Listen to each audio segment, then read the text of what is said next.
मो झील कहला मम्मी मैंगो आइसक्रीम बनौन खाइबा। मु कहली घरे तो पाचिला मैंगो नहीं, चल देखिक आसवा गछरे अच्छी कि नहीं। आसी गछरे देखला बेलू बहुत सारा मैंगो पाची जाइए। मो झील सेठू कहला मु चढ़ी जाऊँ मम्मी सब तोड़देवी तमें मैंगो आइसक्रीम बनईदेव। मु कहली हो ठीक अच्छे। तार चढ़ा देखी मो पिलादिनर कथा मन पड़गला, पिलादिनर स्मृति मन पड़गले बहुत खुशी लगे। मु भी दिने गछ उपर चढ़ी सब तोड़ी पकाउली।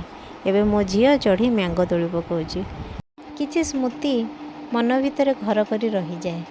सब दिन चली जाए किंतु किछि स्मृति मन भितर घर करनी।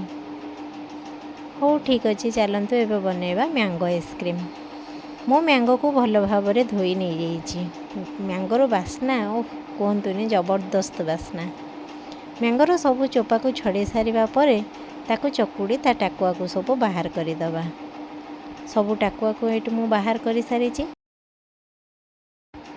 मैंगोर मिठा हिसाब रे आपण चीनी ऐड करेंगे। आउ किछि अल्प लुण मध्य मु एठी ऐड करि नैछि। तापर गोटे ग्राइंडर जार रे सबको मु दे देइछि। सब आंब को पोछि पोछि पूरे सारिबा परे ता धरे मिल्क मेड मध्य ऐड करि नैछि। जेहेतु फ्रिजर मिल्क मेड रखी से मिल्क मेडटा बसी जाइए। देखो बहुत कष्ट मिल्क मेडटी बाहर। मार्केट को तो बहुत सारा पाचिला आंब आसूची। निश्चय थरे ट्राए करंतु आइसक्रीम टी केमिति लागिला।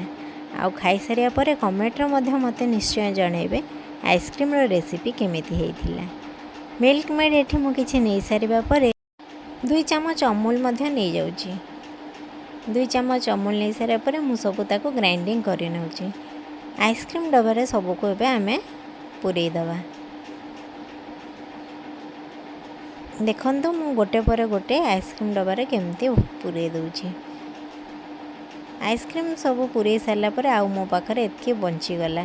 मु ताको गोटे ग्लास रे सबुतक नहीं गोटे आइसक्रीम स्टिक दे बसई नौची। मो झील को मम्मी ये सबुठ बेसी अच्छी मु ए बड़ आइसक्रीम टे मोर। देखो 7 ରୁ 8 घंटा बसी सारिया पर रेडी हो गला आमर मैंगो आइसक्रीम। चलतु देखा केमती है।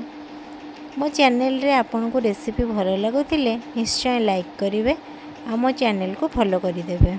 यूट्यूब रे देखुले सब्सक्राइब करने। देखो आम आइसक्रीम टे केते सुंदर है। निश्चय थरे ट्राए करंतु। रहिली। जय जगन्नाथ।